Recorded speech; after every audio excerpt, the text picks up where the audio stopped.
Renungan Pagi, Yesus Nama di Atas Segala Nama oleh Ellen G. White, 15 Januari 2024. Mari kita berdoa. Bapa kami yang di sorga, Allah pencipta langit dan bumi, laut dan segala isinya, Allah yang maha besar, maha kuasa, sumber segalanya, yang kami sembah selalu melalui anak-Mu yang tunggal, Yesus Kristus. Terpujilah Yesus, anak Allah yang maha tinggi, yang adalah imam besar bagi kami. Pada pagi hari ini kami bersyukur boleh bangun dan berbakti, dan sebagaimana membaca dan mendengarkan nasihat firman-Mu, kiranya ini menjadi pembaharuan bagi kami semua, agar Kristus satu-satunya imam besar dalam hidup kami. Beserta kami sepanjang perbaktian ini, kehendak-Mu yang jadi. Ampun kami akan dosa dan salah, karena kami berdoa hanya dalam nama anak Allah yang tunggal, Yesus Kristus, yang adalah Tuhan dan Juru Selamat kami. Amin. Renungan hari ini akan dibacakan oleh Saudara Stephen Ayorbaba. Kepada Saudara Stephen, kami persilahkan. Selamat pagi. Renungan kita pada pagi hari ini berjudul Imam Besar. Ayat inti terdapat di dalam Ibrani 7 ayat 26. Sebab imam besar yang demikianlah yang kita perlukan, yaitu yang saleh, tanpa salah, tanpa noda, yang terpisah dari orang-orang berdosa, dan lebih tinggi daripada tingkat-tingkat surga. Perintah itu disampaikan kepada Musa saat berada di atas gunung bersama Allah, dan mereka harus membuat tempat kudus bagiku, supaya aku akan diam di tengah-tengah mereka, dan petunjuk lengkap diberikan untuk pembangunan kemah suci. Karena kemurtadan mereka, bangsa Israel kehilangan berkat dari hadirat ilahi, dan untuk sementara waktu membuat pendirian tempat suci bagi Allah di antara mereka menjadi mustahil. Namun setelah mereka kembali diterima oleh surga, pemimpin besar itu melanjutkan untuk melaksanakan perintah ilahi. Orang-orang terpilih secara khusus diberkahi oleh Allah dengan keterampilan dan hikmat untuk pembangunan bangunan suci. Allah sendiri yang memberikan kepada Musa rancangan bangunan itu dengan petunjuk khusus mengenai ukuran dan bentuknya, bahan-bahan yang digunakan, dan setiap perabot yang ada di dalamnya. Tempat-tempat kudus yang dibuat dengan tangan harus menjadi gambaran saja dari yang sebenarnya, melambangkan apa yang ada di sorga. Ibrani 9 ayat 24 dan 23. Sebuah perwakilan miniatur dari bait suci surgawi, di mana Kristus, imam besar kita, setelah mempersembahkan hidupnya sebagai korban, melayani demi kepentingan orang berdosa. Allah memperlihatkan di hadapan Musa di atas gunung pemandangan bait suci surgawi dan memerintahkan Musa untuk membuat segala sesuatu menurut contoh yang diperlihatkan kepadanya. Semua arahan ini dicatat dengan cermat oleh Musa yang mengkomunikasikannya kepada para pemimpin. Untuk pembangunan tempat kudus diperlukan persiapan yang besar dan mahal. Dibutuhkan sejumlah besar bahan yang paling berharga dan bernilai tinggi. Namun Tuhan hanya menerima persembahan sukarela.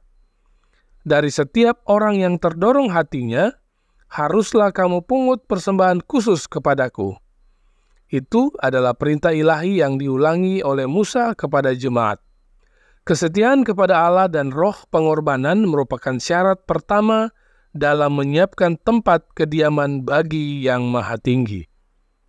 Semua orang menanggapinya dengan sepakat. Sesudah itu, datanglah setiap orang yang tergerak hatinya, setiap orang yang terdorong jiwanya, membawa persembahan khusus kepada Tuhan untuk pekerjaan melengkapi kemah pertemuan dan untuk segala ibadah di dalamnya dan untuk pakaian kudus itu. Christ in His Sanctuary, halaman 34 dan 35. Tuhan Yesus memberkati. Selamat pagi. Terima kasih atas penata layanan Saudara Stephen. Tuhan Yesus memberkati.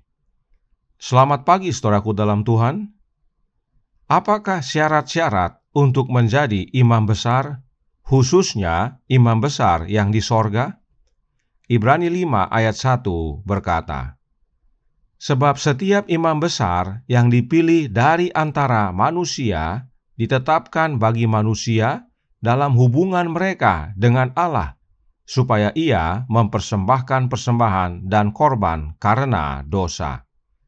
Imam besar di sorga harus dipilih dari antara manusia sebagai pengantara antara manusia dan Allah.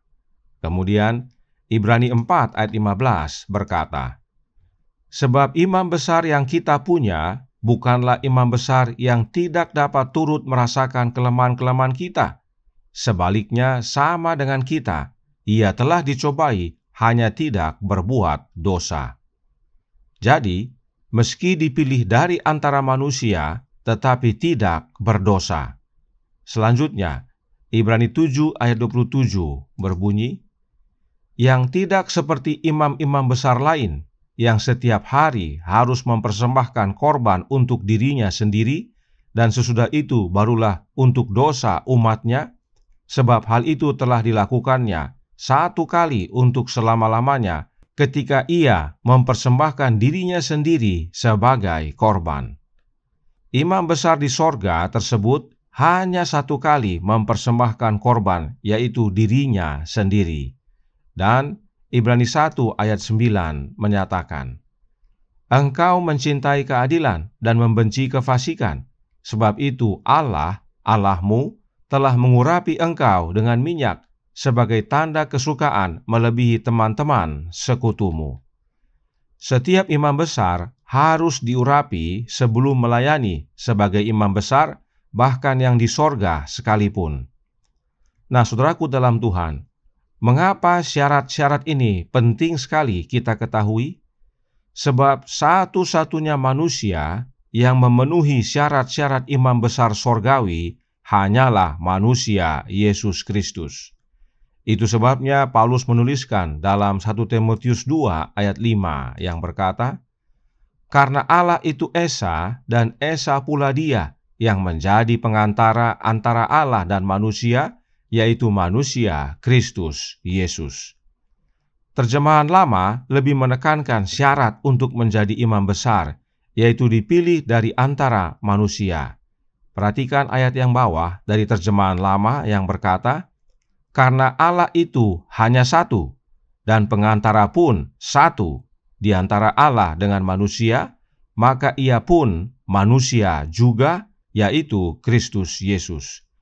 Karenanya hanya satu imam besar kita, yaitu manusia Kristus Yesus. Lalu bagaimana dengan ayat berikut ini? Roma 8 ayat 26 dan 27 yang berbunyi, demikian juga Roh membantu kita dalam kelemahan kita, sebab kita tidak tahu bagaimana sebenarnya harus berdoa, tetapi Roh sendiri berdoa untuk kita kepada Allah dengan keluhan-keluhan yang tidak terucapkan. Dan Allah yang menyelidiki hati nurani mengetahui maksud Roh itu, yaitu bahwa Ia sesuai dengan kehendak Allah berdoa untuk orang-orang kudus. Ayat ini selalu dijadikan bukti bahwa Roh Kudus itu adalah pengantara juga, sebab kata berdoa dalam ayat ini mempunyai makna pengantaraan. Lalu, apakah ada dua pengantara? Tentu tidak. Sebab ingat, untuk menjadi pengantara di sorga harus dipilih dari antara manusia, turut merasakan kelemahan dan pencobaan manusia, tapi tidak berdosa, lalu mengorbankan dirinya dan menerima pengurapan minyak dari Allah Bapa. Karenanya, Roh siapakah yang dimaksudkan dalam Roma 8 ini? Mari kita mundur ke ayat 15. Kita baca Roma 8 ayat 15 yang berkata, sebab kamu tidak menerima roh perbudakan yang membuat kamu menjadi takut lagi, tetapi kamu telah menerima roh yang menjadikan kamu anak Allah. Oleh roh itu kita berseru, ya Aba, ya Bapa. Roh yang dimaksudkan dalam Roma 8 ayat 26 dan 27 adalah roh yang berseru, ya Aba, ya Bapa. Kembali, roh siapakah yang mempunyai seruan seperti itu? Kita buka Galatia 4 ayat 6 yang berkata, dan karena kamu adalah anak, maka Allah telah menyuruh roh anaknya ke dalam hati kita, yang berseru, ya Aba, ya Bapa. Roh yang mempunyai seruan, ya Aba, ya Bapa adalah roh anak Allah, yaitu rohnya Yesus Kristus. Jadi, Roma 8 ayat 26 dan 27 tadi bukan berbicara tentang oknum Allah Roh Kudus sebagaimana doktrin Trinitas ajarkan. Tetapi roh yang dalam Roma 8 ayat 26 dan 27 tadi adalah rohnya Kristus, roh anak Allah. Karenanya, Paulus tidak bertentangan dengan dirinya sendiri, sebab Paulus telah nyatakan bahwa hanya satu pengantara kita kepada Allah, yaitu manusia, Kristus Yesus. Karenanya, roh yang dalam Roma 8 ayat 26 dan 27 adalah rohnya Yesus. Nah, apakah benar seruan ya Aba, ya Bapa adalah seruan dari Yesus? Markus 14 ayat 36 menyatakan, katanya, ya Aba, ya Bapa, tidak ada yang mustahil bagimu. Ambillah cawan ini daripadaku, tetapi janganlah apa yang aku kehendaki, melainkan apa yang engkau kehendaki.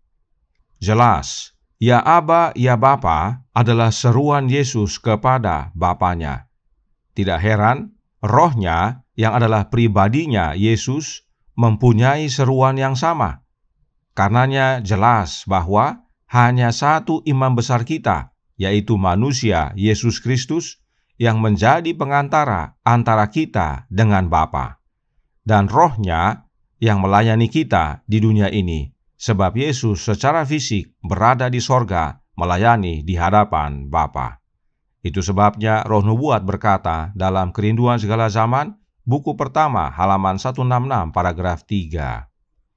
Sementara Yesus melayani di bait suci yang di sorga, oleh rohnya, Ia masih juga melayani jemaat di dunia ini. Ia ditarik dari mata perasaan, akan tetapi janji perpisahannya ditepati. Dan ketahuilah, aku menyertai kamu senantiasa sampai kepada akhir zaman. Matius 28 ayat 20. Yesus memang sudah kembali ke sorga dan menjadi imam besar kita di hadapan Bapa. Tetapi Dia tidak suruh oknum lain atau orang lain yang bukan dirinya untuk melayani dan menyertai kita. Yesus sendiri masih tetap melayani kita, yaitu oleh kehadiran rohnya yang disebut Roh Kristus. Sebab Dia berjanji untuk menyertai kita, dan Yesus tepati janjinya.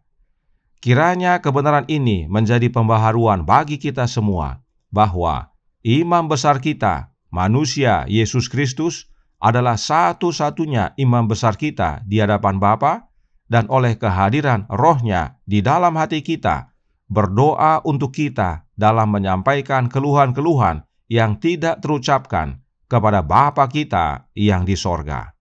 Tuhan memberkati. Saya bawa dalam nama Yesus. Amin.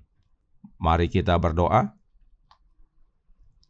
Bapa kami yang di sorga, Allah pencipta langit dan bumi, laut dan segala isinya, Allah yang maha besar, maha kuasa, sumber segalanya, yang kami sembah selalu melalui anak-Mu yang tunggal, Yesus Kristus. Terima kasih atas pekabaran yang penting dan menguatkan pada pagi hari ini. Tidak ada dua pengantara, hanya satu pengantara di sorga, dan Dia adalah manusia Kristus Yesus. Hanya Yesus yang memenuhi syarat imam besar sorgawi. Karenanya, tolong kami ya Bapa, curahkan roh anak-Mu dalam hati ini. Sebab meski Yesus melayani di sorga di hadapan-Mu ya Bapa, tetapi Dia tetap melayani kami, menyertai kami, melalui kehadiran Roh-Nya yang kudus, Roh Kristus dalam hati kami. Dan bila mana Kristus bekerja dalam hidup ini, kami diubahkan menjadi serupa dengan Dia, dan bila mana Dia datang kedua kali, kami layak untuk menerima keselamatan. Beserta kami sepanjang hari ini, kehendak-Mu yang jadi, ampun kami akan dosa dan salah, karena kami berdoa hanya dalam nama Anak Allah yang tunggal, Yesus Kristus, yang adalah Tuhan dan Juru Selamat kami. Amin.